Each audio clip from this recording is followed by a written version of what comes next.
இருக்கிறார். ஏறக்குறைய அந்த உபவாச பிரேயர் 21 நாட்கள் இன்றோடு நிறைவடைகிறது. ஆமென். வெற்றிகரமாக நீங்கள் நிறைவு செஞ்சு வர ஆமென் சொல்லுவோமா?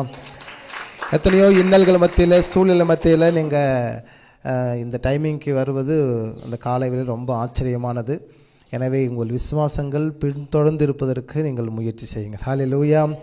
ஓகே, இந்த நாளிகையில் அழகான ஒரு வேத வசனத்தை வாசித்து நம்ம ஆரம்பிக்க இருக்கிறோம். லூக்கா 2ஆம் அதிகாரம் 14ஆம் வசனத்தை கவனிக்க இருக்கிறோம்.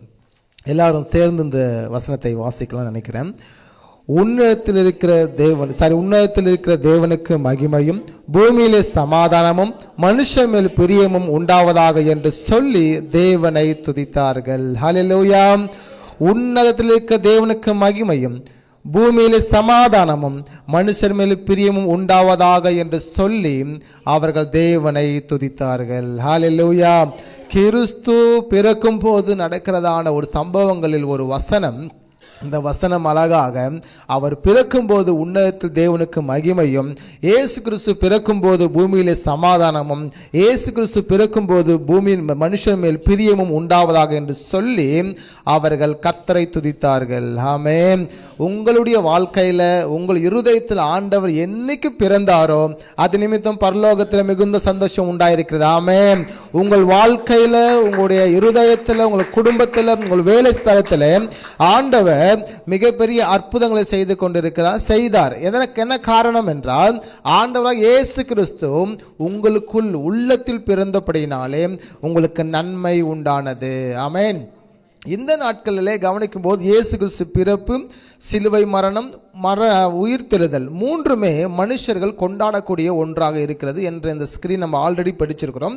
இயேசு கிறிஸ்து எனக்காக மரித்தார், இயேசு கிறிஸ்து எனக்காக பிறந்தார், மரித்தார், உயிர்த்தெழுந்தார் என்றதான மூன்று விசேஷங்கள் நம்முடைய கிறிஸ்தவர்கள் ஒவ்வொருவரும் எல்லாரும் கொண்டாடக்கூடிய ஒன்று. ஆமென். இயேசு கிறிஸ்து சொல்லுங்க, இயேசு கிறிஸ்து எனக்காக பிறந்தார், இயேசு கிறிஸ்து எனக்காக மரித்தார், இயேசு கிறிஸ்து எனக்காக உயிர்த்தெழுந்தார். எனவே இந்த மூன்று நாட்களையும் நான் விசேஷமாய் கொண்டாடக்கூடிய மிக முக்கியமானது ஒவ்வொரு கிறிஸ்தவர்களும். அதன் அடிப்படையில் தான் இயேசு கிறிஸ்து எனக்காக பிறந்தார் என்று சொல்லி நம்ம வருகிற 25ஆம் தேதி அவரை மகிமைப்படுத்த இருக்கிறோம். ஆமென் சொல்லுவோமா? அவரை துதிக்க இருக்கிறோம், அவரை கனம் பண்ண இருக்கிறோம். மனிதர்கள் இதை கட்டாயமாக பின்பற்ற வேண்டியதாக இருக்கிறது. ஓகே, நிறைய உபதேசங்கள் இருக்குது, அது எல்லாத்தையும் நம்ம விட்டுருவோம். எதை விட்டுருவோம்னா, இயேசு கிறிஸ்து எப்போ பிறந்தார், என்ன ஏது, அது எல்லாத்தையும் விட்டுட்டு இந்த வசனத்தை நம்ம நினைவு கூறுவோம். ரோமர் 14ஆம் அதிகாரம் 6வது வசனத்தை கவனிக்கும் போது எல்லா ஸ்கிரீனில் சேர்ந்து வாசிக்கலாம்.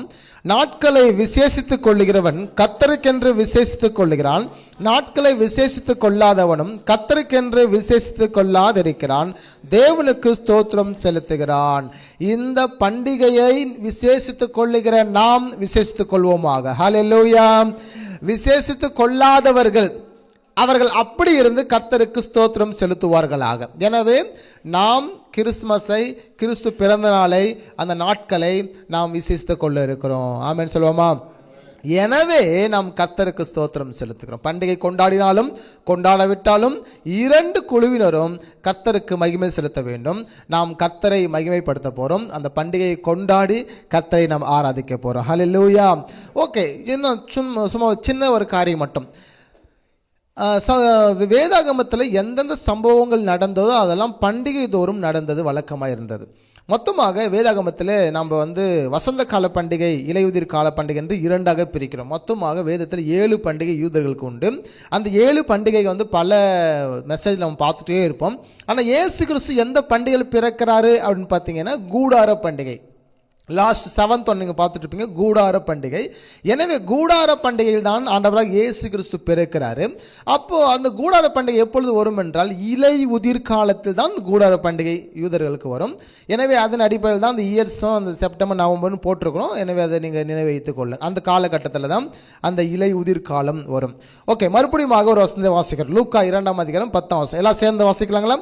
பயப்படாதிருங்கள், இதோ எல்லா ஜனத்திற்கும் மிகுந்த சந்தோஷத்தை உண்டாக்கும் நற்செய்தியை உங்களுக்கு அறிவிக்கிறேன். ஹல்லேலூயா. இயேசு பிறப்பை குறித்து தேவதூதர்கள் சொன்ன ஒரு வார்த்தை, எல்லா ஜனத்திற்கும் மிகுந்த சந்தோஷத்தை உண்டாக்கும் நற்செய்தி உங்களுக்கு உண்டு. என்ன நற்செய்தி என்றால், இயேசு பிறந்தார் என்று சொல்லி. ஹல்லேலூயா. எனவே அவர் இந்த உலகத்தில் பிறந்தது அதிசயம். அதே சமயத்தில் ஒவ்வொருடைய வாழ்க்கையிலும் அவர் உதிக்க வேண்டும். அது மிகப்பெரிய அதிசயம். இந்த உலகத்திலே அவர் உதித்தபடினாலே இந்த உலகத்திற்கு ஆசீர்வாதமாக இருந்தது.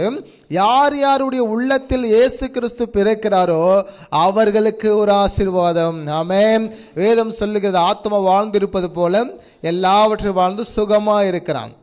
உங்கள் ஆத்மா வாழ்ந்திருக்க வேண்டும். உங்கள் உள்ளத்தில் இயேசு பிறக்க வேண்டும். அவர் உள்ளத்தில் பிறந்தால் நம்முடைய குணங்கள் மாற்றப்பட்டு அது நிமித்தமாக கிறிஸ்துவை நான் பிரதிபலித்து கொண்டே இருக்கும்போது அவர் நாம மகிமைப்பட்டு கொண்டே இருக்கும். என் வாழ்க்கை தரங்கள் உயர்ந்து கொண்டே இருக்கும். ஹல்லேலூயா. எனவே இந்த வசனத்தை மறுபடியும் எல்லாம் சேர்ந்து வாசிக்க போறோம். லூக்கா 2:10 பயப்படாதிருங்கள், இதோ எல்லா ஜனத்திற்கும் மிகுந்த சந்தோஷத்தை உண்டாக்கும் நற்செய்தியை உங்களுக்கு அறிவிக்கிறேன். ஹல்லேலூயா. எல்லாருக்கும் மிகுந்த சந்தோஷம் உண்டாயிருக்கிறதாக